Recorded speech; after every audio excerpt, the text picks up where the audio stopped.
Working in dentistry for a long time, I realized I wanted to create a practice where people felt like it was a home. The biggest hesitation for me having my own practice was, how am I going to work with the numbers? I knew how to treat patients, but I didn't know the business aspects. QuickBooks was amazing. It was easy to use, it was seamless, and it's a great software that's kind of helped me move my business forward.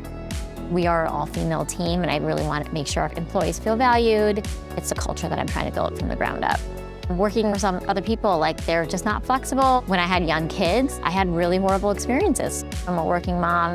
It's important to me that I'm able to access most things on the go. QuickBooks allows me to be able to see my practice, the finances, from anywhere. As we think about expanding, we know when we do expand with a new dentist or other team members, I'm very confident that we'll be able to move forward effectively.